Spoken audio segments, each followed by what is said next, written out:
vous voyez, sur les taux à 10 ans, là, j'ai été stoppé sur mon point d'entrée. Là, j'ai pris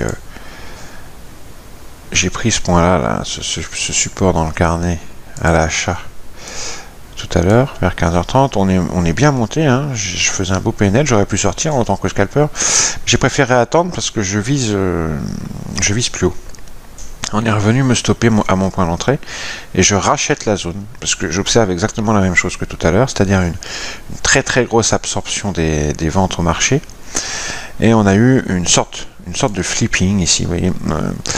On a eu une grosse pression pendant toute cette accumulation, une grosse pression au-dessus des prix pendant toute cette accumulation, et la pression s'est inversée à l'instant, et au-dessus, on a vraiment libéré le chemin.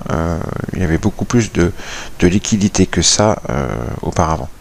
Donc là, il y a un gros acteur qui accumule à l'achat ici, comme il l'a fait tout à l'heure. D'accord, ici. C'est une zone intéressante à l'achat. Alors, surprenant pour moi d'acheter les taux, parce que moi je suis short sur les taux depuis un bon moment, hein, depuis plusieurs semaines. Les gens qui me suivent, les gens qui sont venus à ma formation, à celle de Thierry, savent que je suis short sur les taux, qu'ils soient européens ou US, pour des raisons bien précises. Mais aujourd'hui pour moi, c'est une journée qui s'apparente à qui peut être une pause dans ce marché très baissier que l'on a sur les taux. Si je vous montre un graphique daily, vous voyez, nous sommes donc dans un marché très baissier, et moi je suis baissier dessus depuis ici, et j'ai eu confirmation ici. Mais aujourd'hui, j'estime qu'on est sur un beau pic de volume, donc j'estime qu'aujourd'hui on peut faire une belle pause, et cette pause peut être mise à profit pour faire un beau scalp. Sur les taux, les taux sont lents, les taux c'est un carnet très lourd, les taux à 10 ans c'est un des carnets les plus lourds que je connaisse, mais moi j'adore. En vieillissant, j'ai appris à apprécier les carnets très lourds et à moins apprécier les carnets légers. Alors, pourquoi j'achète les taux alors que je suis short depuis plusieurs semaines dessus? Tout simplement parce que, voilà, pour moi, bon, vous voyez, on a un beau pic de volume ici, on est dessus, d'accord? Vous voyez ce trou dans le pic, dans le profil volume de vendredi, on a travaillé la moitié inférieure, et je pense que cet après-midi, on va aller travailler la moitié supérieure, d'accord? C'est-à-dire qu'on va osciller autour de ce pic. Et je pense qu'on va osciller autour de ce pic pendant encore plusieurs jours. Peut-être toute la semaine. Parce que c'est une semaine calme. Donc, voilà. Donc moi, je vise ma target dans ce trade, c'est dans ce creux-là. Je pense qu'on va faire de nouveaux plus hauts et qu'on va venir travailler ce creux ici. D'ailleurs, vous voyez, c'est parti. Hein. Mon stop est ici, mon risque est ici. Ok, ma target est à 27. 27, pourquoi 27? Parce que c'est juste en dessous la zone que je cherche à atteindre, et vous le savez très bien, il faut toujours avoir des objectifs réalisables. C'est un des premiers principes. Vous visez 29, sortez à 27. C'est un conseil que je vous donne. Donc, je pense qu'on va venir retravailler ici. Cette zone a besoin d'être travaillée, cette zone ici aussi, là en haut. Donc je pense qu'on va certainement osciller pendant quelques jours dans une zone qui est comprise à peu près là-dedans, selon moi. Et en extension, peut-être, si le marché le veut bien, peut-être qu'on ira travailler jusque-là. D'accord? Mais en tous les cas, dans un premier temps, déjà, viser cette zone, ici, c'est pas très gourmand, c'est tout à fait réalisable, c'est tout à fait réaliste.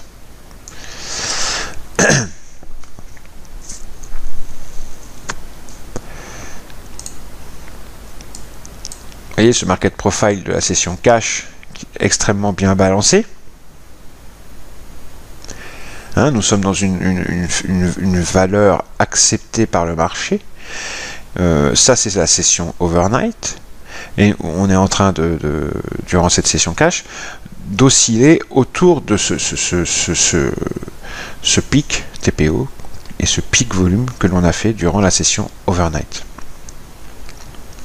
On est en train d'accepter la zone, et peut-être bien que le marché, après avoir accepté cette zone et travaillé cette zone, va aller travailler la zone qui est au-dessus, ici, la zone que je vise.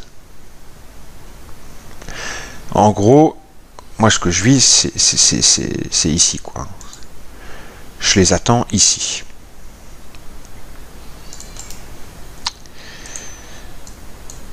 Voilà. On a été refermé le gap. On a ouvert en gap up, en gap down, excusez-moi, ou en gap up, on a été refermé le gap, et là on est en train de repartir tranquillement. Alors bon, je vais pas être trop gourmand, hein, je vous l'ai dit, hein, je vais pas chercher à faire des 1000 et des 100. J'ai pris 4 contrats et je vais sortir rapidement. Déjà tout à l'heure, j'ai voulu sortir un petit peu plus loin que ce que je fais d'habitude et je me suis fait rattraper à mon point d'entrée. Vous voyez ce qui se passe dans le carnet là, pour l'instant c'est plutôt pas mal, hein. Le flipping s'inverse vraiment. Et vous voyez cette absorption sur le retracement, c'est ce qu'on veut voir, hein, dans un mouvement. Quand on a des petits retracements, ce qu'on veut voir c'est du reload, vous voyez cet iceberg qui a été détecté sur le retracement, c'est exactement ça que l'on veut voir dans un retracement. Quand on est directionnel dans un trade et qu'on a un retracement contre soi, ce que l'on veut observer c'est ça. C'est une stratification des limites en dessous qui se mettent en dessous avec nous dans l'autre sens, une absorption, une recharge, un reload de ces ordres limites sur les retracements et un iceberg. Les icebergs sur les retracements dans un mouvement directionnel, ce sont les seuls icebergs dans lesquels j'ai confiance.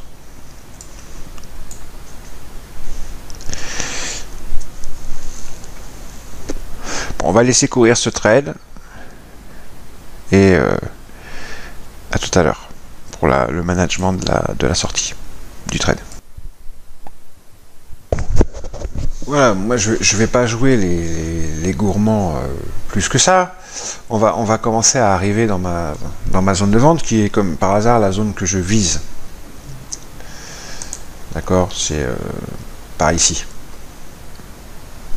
Alors ce qui est très intéressant, c'est au niveau du market profile de la session overnight, on a eu un profile avec des queues cachées, ce qu'on appelle des queues cachées.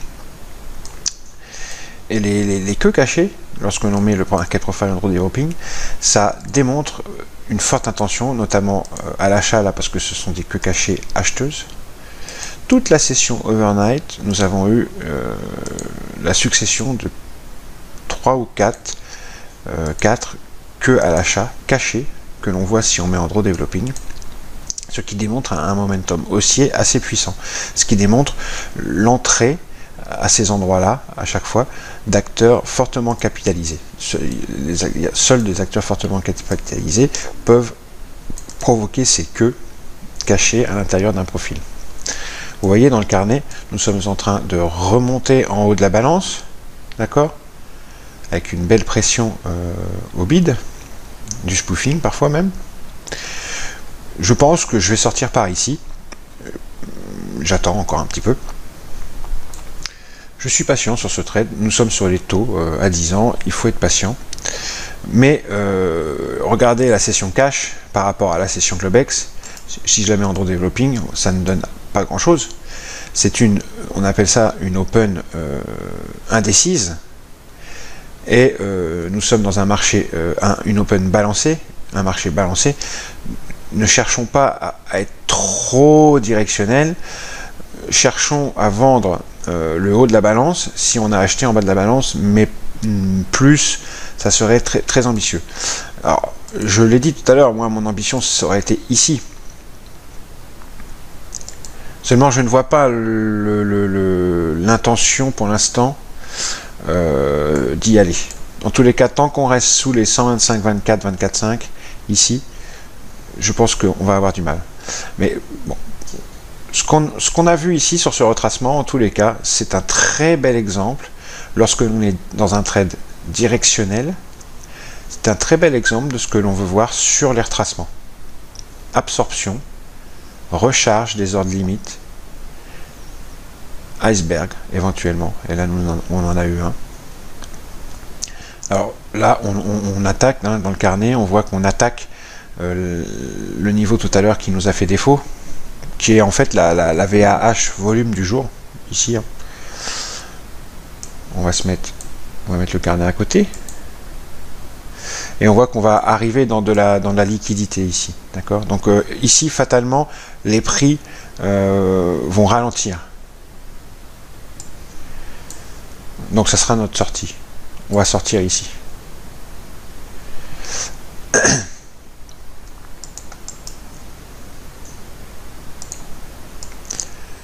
voyez, quand on a une belle balance comme ça serait dommage de ne pas en profiter. Je vais retirer tout ça. Ce serait dommage de ne pas en profiter. La session overnight a été haussière, mais la session cash est balancée. On le voit. On voit qu'elle balance autour d'un vieux pic, un très ancien pic. Ça, c'est un volume profile des 1200 derniers jours. Donc, elle balance cette session cash pas n'importe où, dans un creux de volume que l'on a laissé derrière nous vendredi. Je le répète, moi je vise le deuxième creux, celui qui est au-dessus. Je pense qu'on va venir travailler dans ce creux et peut-être éventuellement dans ce troisième creux ici et quatrième au-dessus. Mais bon, pour l'instant, je vais me contenter de viser le haut de la balance du jour. On y est bientôt. Et je sortirai du trade. Ça sera un très joli trade de plus de 400 $, 500, peut-être 600, ça va dépendre de ma sortie.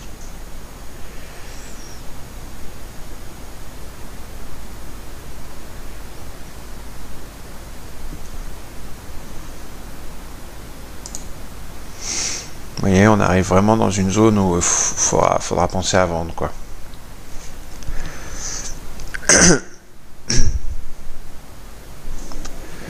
Point de gourmandise, ça ne sert à rien.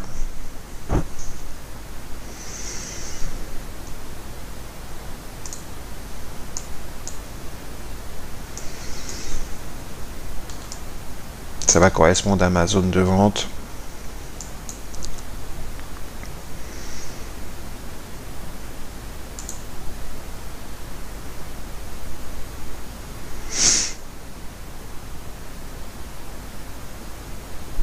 Donc les taux à 10 ans, c'est un instrument très très intéressant à trader.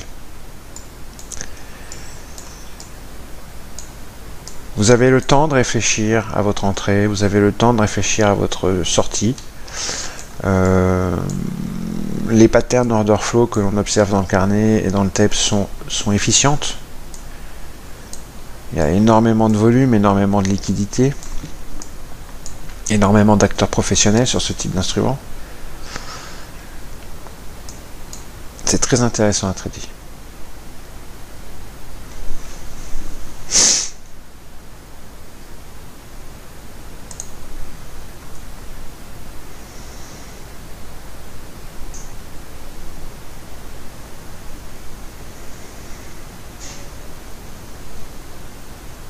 C'est comme le Boon, hein, c'est pareil. Hein.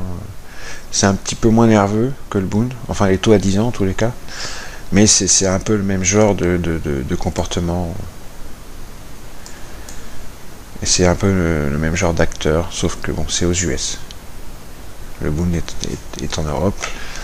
Là, c'est les T-Notes, c'est les 10 ans US.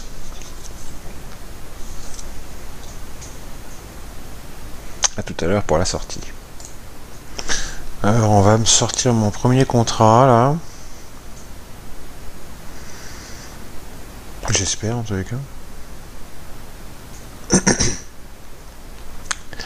Il y a énormément de reload. J'espère qu'on n'est pas en train de rejeter. Pour l'instant, ça tient. Moi, je pense qu'on va dans la liquidité là, hein, mais après, je peux me tromper, je pense pas. Sinon, j'accélérerai la sortie. Voilà, allez. Ils ont retiré une bonne partie de la liquidité. Je pense qu'on va enfin sortir mon premier contrat. Il y a beaucoup de reload hein, quand même. Order cancelled. Ça y est, on a sorti mon premier contrat. Vous voyez, il y a une grosse agression des acheteurs market. Je vais mettre mes 3 ans de contrat juste en dessous. La grosse taille à 26.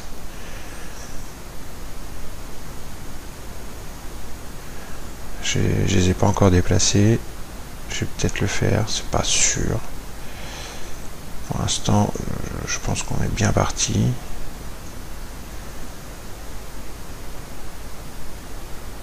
Pour l'instant, il y a une belle agression des acheteurs. Il y a du reload. On a vu du reload au bid. On voit une belle stratification en dessous de nos pieds. On est dans le scénario que je me suis formé que je me suis écrit dans mon esprit. Pour l'instant, rien ne l'a invalidé.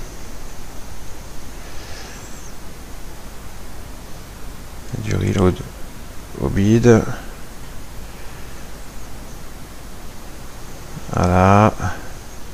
Faudrait pas que ça rejette. Faudrait pas qu'il y ait des frontrunners qui rentrent là. Donc je vais mettre ma target ici. Je vais sortir. C'est un très beau trade de 5 ou 600 $.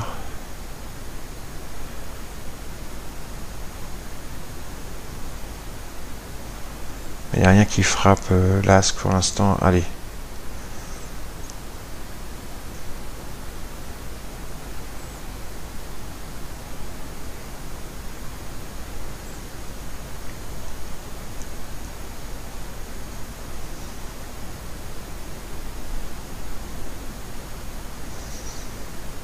Order cancel. Voilà, on a sorti mes 4 contrats. Un très beau trade. On va pousser le carnet, on n'en a plus besoin. Je rappelle que Bookmaps, ce n'est qu'un carnet, même si c'est un carnet amélioré. Hein. Il ne faut surtout pas avoir le nez dans le guidon dans Bookmaps. C'est pas du tout la manière dont il faut s'en servir, sinon vous n'avez rien compris. Il faut toujours avoir une idée de la big picture derrière et toujours avoir un scénario et un contexte marché.